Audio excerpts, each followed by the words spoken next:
live from our studios. It is Enterprise Morning, reaching you from our Lagos office and Enterprise Television. It is.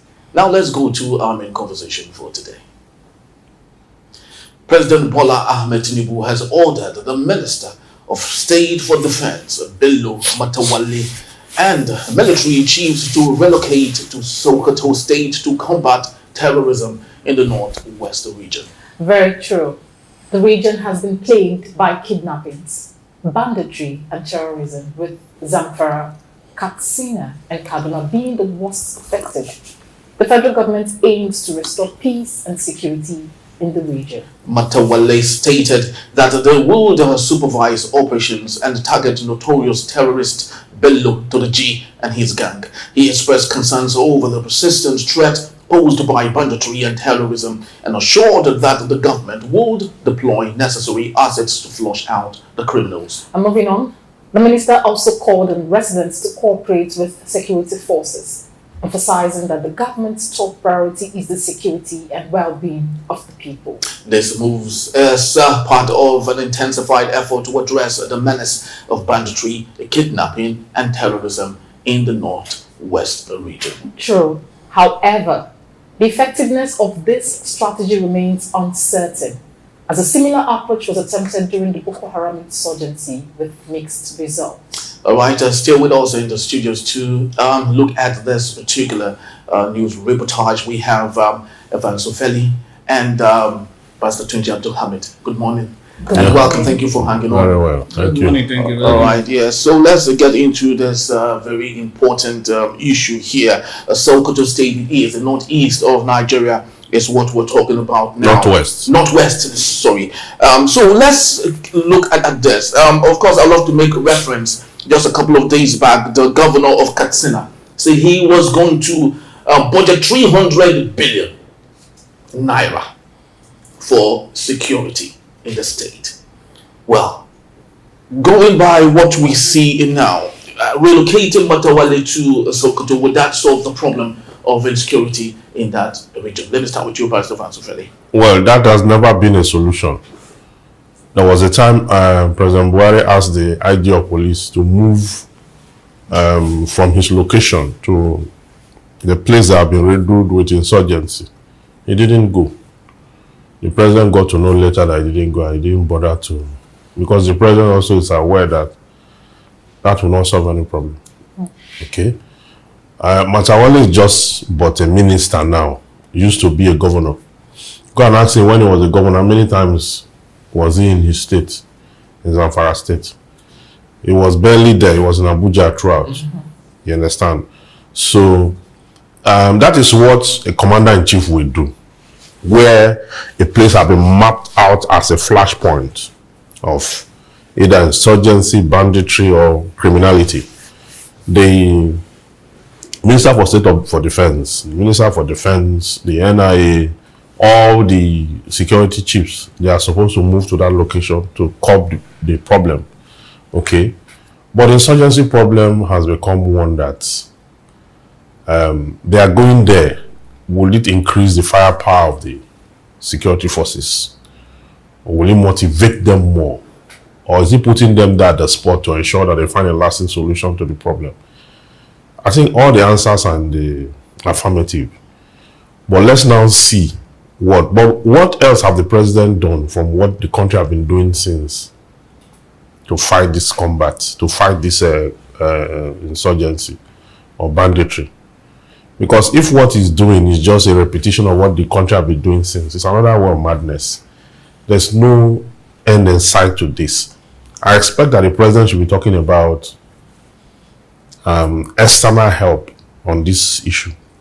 There's nothing External wrong. help. Yes, there's nothing wrong in getting experts. A sovereign state, a nation like Nigeria. Yes. So you feel it's good enough to have All over the world, you get experts on that particular kind of crime.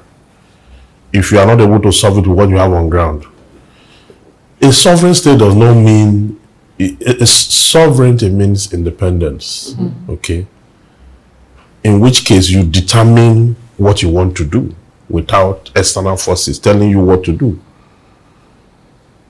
asking for external help here is not external telling you what to do. It's you exercising your prerogative to get security force. That's what I thought you should be saying, because security forces seem to be overwhelmed. The only thing they will tell you, the excuse they will give you, that is not a conventional war.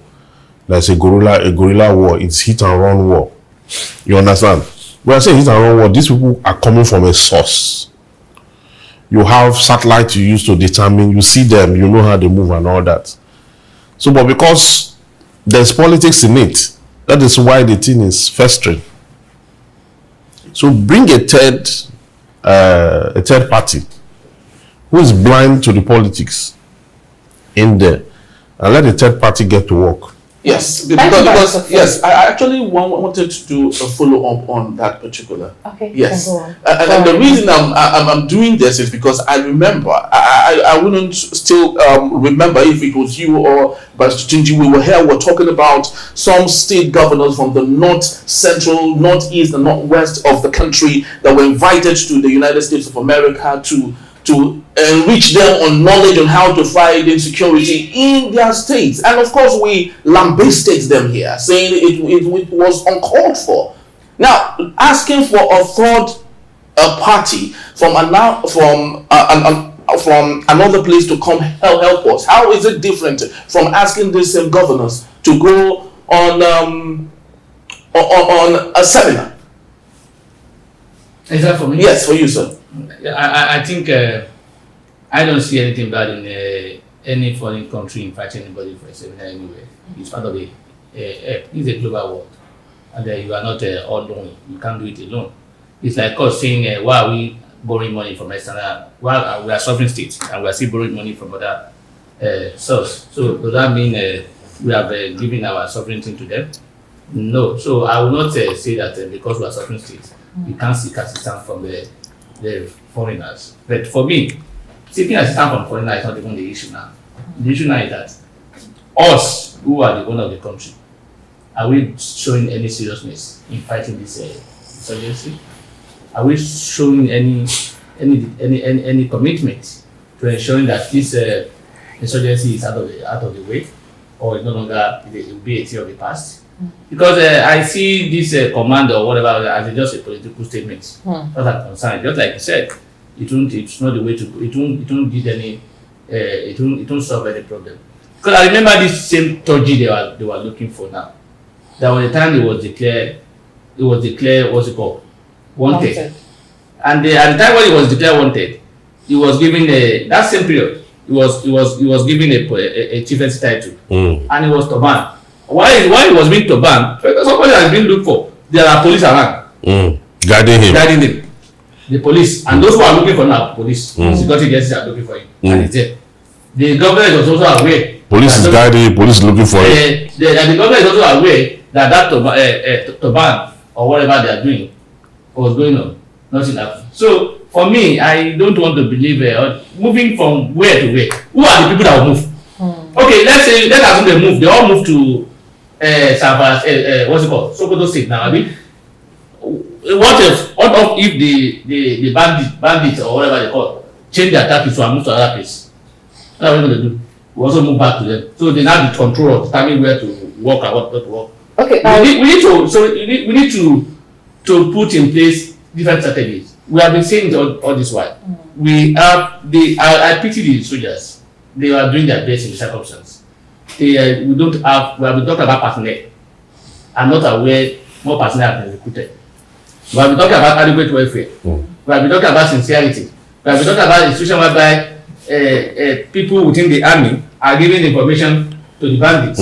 Because when you recruit people who are bandits in the name of they've repented or they've whatever, you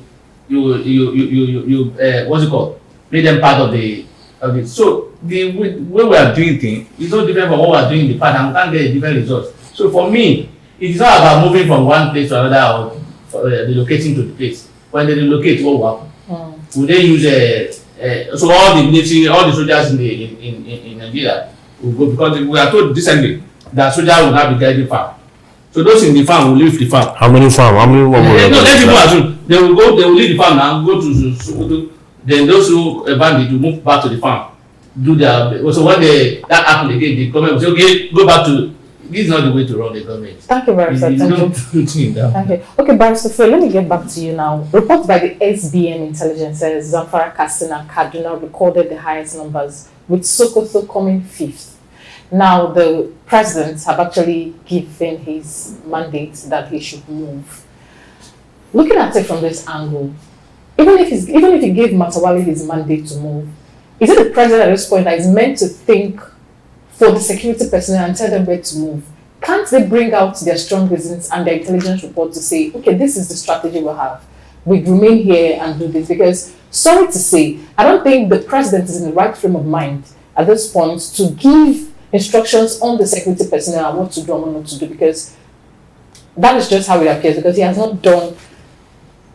Sorry, you waved the president is the chief security officer of the country. Yes, I know he's the chief security officer of the country at the same time. But at the same time, looking at other pressing needs, he gets security report daily. He gets the security report and advice. So that's based on the advice. So that the directive is given. It's not coming from his head. It's not a security expert, but he's surrounded by experts. Sure. You understand? Who will direct him on what to do or advise him on what to do. You see, that direction is not bad. Not like it's bad. Except that the president is acting as if Matawalle is one Superman that wants to move. Now, if we go back to before Matawalle was made the sitting minister now, we cannot record any impact he has made, truth be told. That one is a different conversation. We said this already now, that these appointments are compensatory. Sure. They are transactional appointments. The work that Matawalle did to deliver his area for the president is what earned him what he has. It doesn't matter whether he's competent or not. So part of the problem we have, we are not putting round pegs in round holes. Okay? You just look at the country, see, during election, everybody is working for compensation. That is one way to destroy a country, where competent people don't matter. What matters is people who worked. You understand? And that is the political temperature in Nigeria. That is how politics work here. Okay, everybody has to be compensated. Now, what about patriotism? What about the soul of the nation? Where do we keep the soul of the nation? If everybody that will work, that will be appointed, has to be somebody that have contributed to your political progression or trajectory. So at the end of the day, you now have an issue. Now, you see, the president is saying, move here, move there, ensure that it's a directive. Go and solve the problem. That's exactly what he's saying. Now, the strategy they are going to deploy, the president may not dictate that. The president is saying, move into location, move into sites. When they get to site, they're not going to call the president and say, Mr. President, which strategy are you going to use on site? No.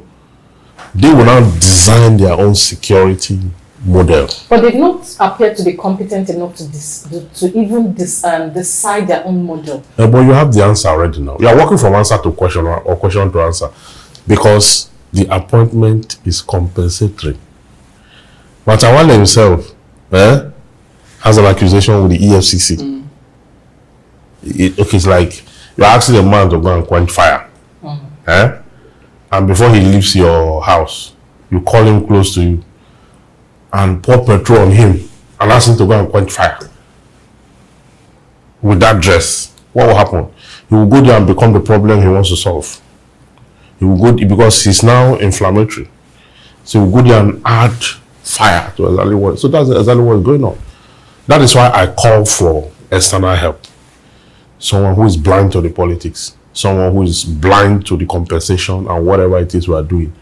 Let that person or group of persons determine how to curb the problem. See, because what we do is, you remember during the railway attack, Kaduna, Abuja railway. Yeah.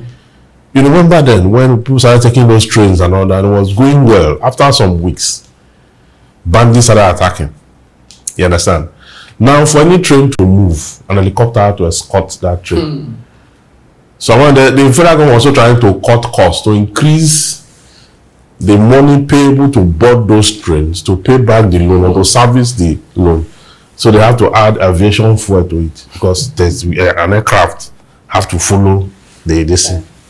You understand? Even while the aircraft was following the train, the bandits still stop the train and kidnap people. Okay, Barrister Evans, thank you. But you stated something. We need to bring in someone who is not politically motivated or someone who is blind to politics.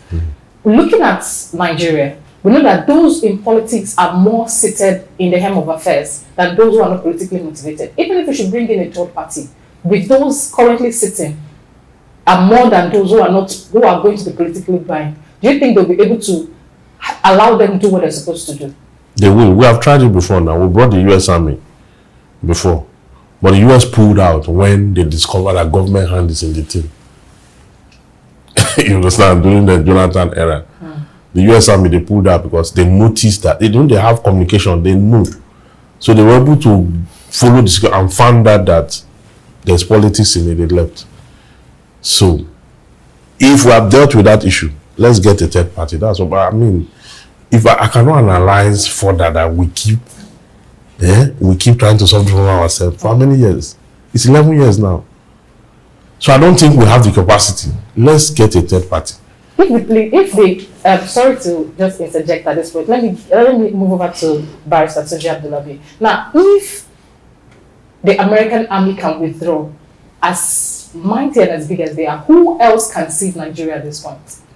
You see, me, I will, in as much as the third party intervention may also will work in the next thing, so it may be one of the solutions. The possibility of it working is, for me, is a very narrow because everything is about politics in Nigeria.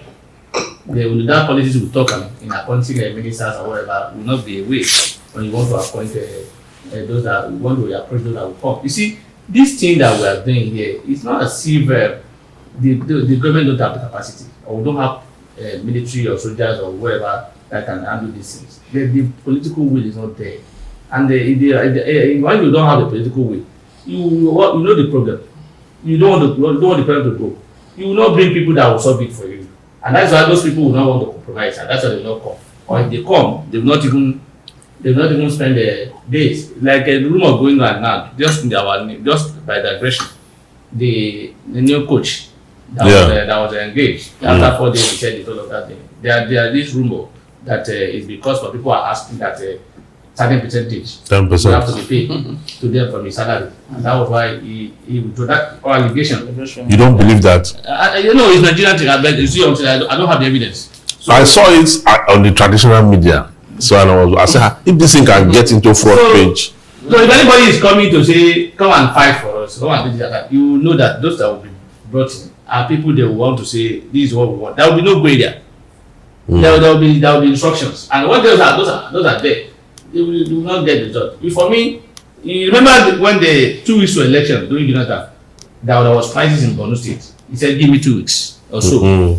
And then the election was so old, a week or so. He said, let's postpone it for 2 weeks. Give me 2 weeks. Yes. We didn't engage any foreign whatever. I would think those 2 weeks it was clear. Yeah, they tamed the situation. So if you have the political will, and you also recall, look at it, during the election, you will not hear any insurgency. You will not hear any. So which means politicians their hands in it. 2 plus 2 together. During the election, you will not hear them say they attack anywhere or they do anything. Or election will go through after the election, we continue to hear this in again. So for me, I think we need to look inside and see probably whether we are ready or not. The Matawalle that is in charge now, it was in Zamfara State when all this thing happened. He could not do anything. The bandits, I think they decided in Zamfara as well. The bandit or whatever they are talking about, I think they started during his regime. Yeah. They become more prominent. They started with Zamfara. More prominent during his regime. He was not able to do anything. Now he's a minister. He says he should go there and go and sit down. Sit down and do it. He will just be drinking tea in his house and then they leave it. It's not the one that will fight. So moving to Sokoto or whatever, it's about giving direct. So if you have the correct directive that you give, whatever you sit in Abuja or whatever, you can give to them and they will do. But for me, just like he said, that those who will give directives, are they knowledgeable about the issue? The answer again is based on advice. These advice are given by who? by the same people who are not willing to let us have a peace. As far as I'm concerned, we are not doing ourselves the best because we are not appointing the right people to do that. But I also want to disagree with to an extent that we have people who have merit in the party, who participated, who did all the struggle, who contributed. They don't have any. But they will not give them appointments. That is the area which because I'm not going to support a situation whereby I will participate in the campaign. I will give all my. I will leave my job, do everything, and after the election we have won, they will not say, Mr. Evan of Village in UK, the next part, let's bring him in. I will not support that. And that's transactional. That's transactional politics. No, we have. Let's look at within those people who did all this. Are you saying? Maybe because I'm not a proper politician. Let's say that. That's what. Among all these people who contributed during the campaign, are you saying there are people who are not qualified? No, there are. So but what I'm saying, the issue that we don't look at them. there are. For example, look at this during the campaign. I see some of them who were on TV defending the president, talking, doing like a media person. Today, did you see them in the part of the media? They were not there. They are not. Oyalowo and Co. I can remember. I remember his name. There's something like that. The majority of them. Many of them. Did you see them? No. They were not considered. See all these ministers we call a minister of tourism. You can only appoint one person from a crowd now. I mean, the positions are not for everybody. But what I'm saying is that sometimes what we need is the capacity under the transaction. Those people who have the merit within those who have done that. Anybody who is interested in developing the country should also come and participate. Not just sit there and benefit. People, monkey who will work, bamboo will come and enjoy. So I will not be a supporter of encouraging people just sitting back, even condemning what they are doing. And at the end of the day, you want to take a appointment to come and what's it called? To come and change the country. Exactly. Okay. Thank you, Barrister Tunji Abdulhamid. Okay, Barrister Evans, can we just get a pattern shot? Well, on the security issue, I will keep maintaining that we have to clear the way for a third party if we cannot solve the problem. You see, I have followed this insecurity trajectory. When we had just one Hydra-headed, that's the Boko Haram. It used to be one. It started 2001. We have one heir of it when their leader was killed in some very controversial situation, which we all condemned. Okay, and out of anger, they began to spread, and the incalculable damage. I mean, then in Jos, they would just put bombs in vehicle and run into a church, run into a mosque, run into anywhere. At first, we thought the attack was against churches. Later on, I discovered that these people are not. It's any gathering. They were attacking facilities all over the country. You understand? They even attacked the UN building in Abuja. Do you remember that? Yeah, very true. 2004, right? So, all these things have been happening for a long time. We were there when, through gold and mining, banditry was given birth to. It escalated. From there, kidnapping grew in leaps and bounds. You understand? And all these layers. Let me tell you something. Before 2001, we didn't have kidnapping, terrorism, and insurgencies as offenses under our criminal law. They were not there. They were not. I mean, the major thing that you look at: theft, robbery, armed robbery, and then maybe rape and other sundry offenses, which were, murder, homicide. But now we have these layers that have joined that, and now we have independent law for them. You have law against Terrorism Prevention Act. We have the one against kidnapping. I think the one with kidnapping and terrorism are the same act, functioning as sinful. So what I think we should do, having gotten to this stage, before our docility give birth to more layers of crime, we should look for a third party force. And the third party force will be one that should be allowed to operate if we really want to curb the problem. Except we don't want to curb it, or except we think we have the capacity to do so, and we keep having decent results. Very true. There used to be a time in Nigeria in the 80s, when we had ECOMOG. Then our military forces were the best, amongst the best in the world. And now they are falling Up flat. to the 90s. Yeah. Today they are falling flat. They are still the best. They're still the best. What they have at that time is no longer in the same place. That's, you give them the same environment. And the same, you see them perform.